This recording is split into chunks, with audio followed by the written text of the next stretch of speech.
Hey guys, welcome back to BackPocketGameReviews, and today we're going to recap Ubisoft's E3 press conference. By the way, for those of you who like this video, don't forget to give it a thumbs up. Also, if you're new to the channel, you can click that subscribe button, and if you want to follow me anywhere else, all my links are in the description box down below, including my Teespring store and my Patreon. So, let's kick this off how Ubisoft did. We're going to skip over Just Dance because I'm going to assume none of you care about Just Dance. I don't. Maybe you like it as a party game, but unless my wife all of a sudden wants to play Just Dance naked, I'm probably not going to be very interested. So Ubisoft started off with Beyond Good and Evil 2.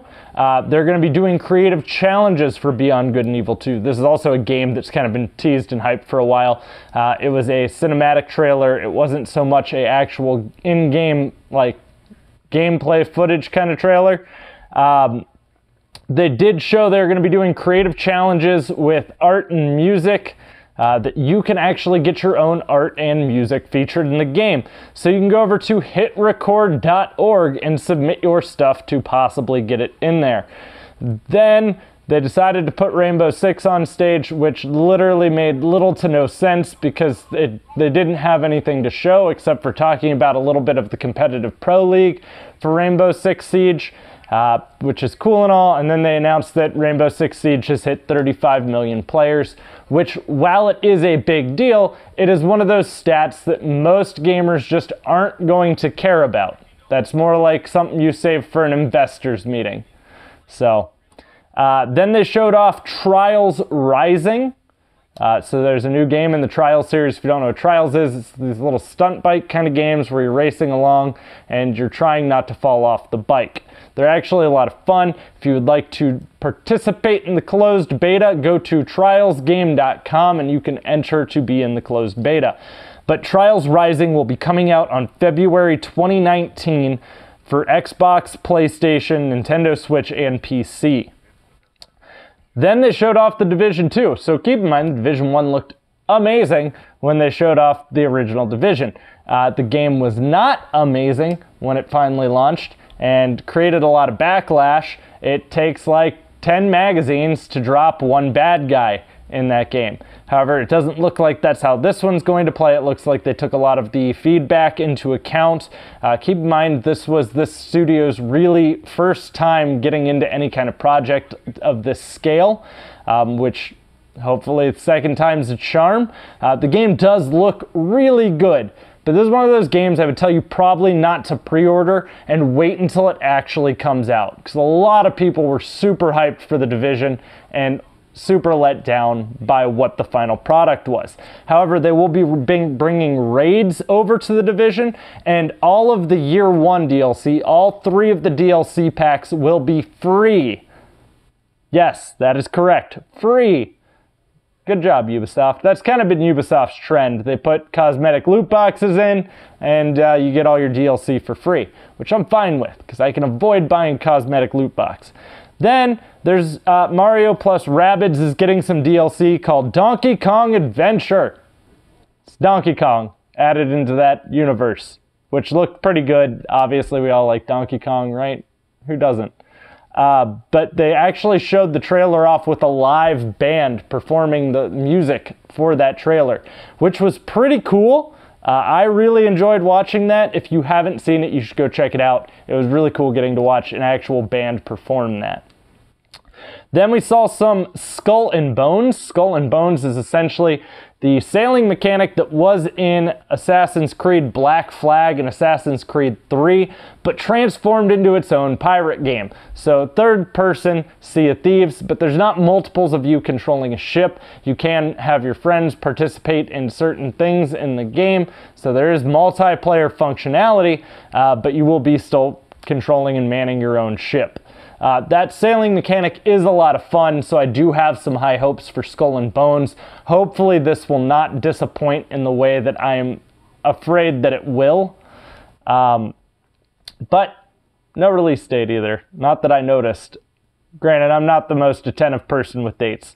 Then they showed a game called Transference, which is actually Transference or Transference? It's done with Spectravision, who is actually ran by Elijah Woods, as in Frodo Baggins. Yes, He runs a game developing studio who also makes movies. But it kind of had like a Stranger Things vibe. It was like a psycho AI. It's kind of hard to explain. It was a pretty cool psychological thriller looking game. You didn't actually get to see much game footage. It was more just a teaser trailer.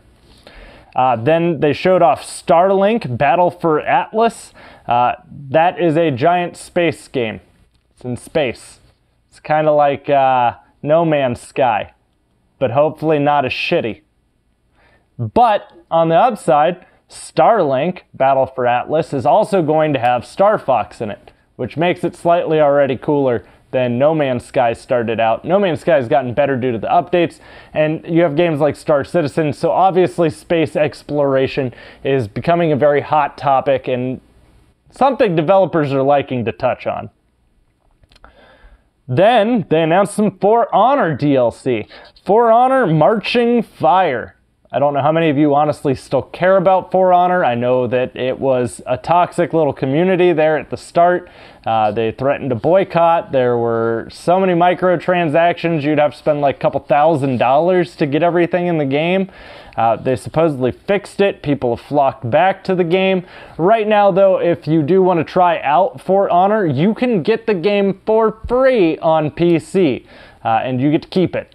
So you can go download yourself a free copy of that game, and once you have it, it's yours.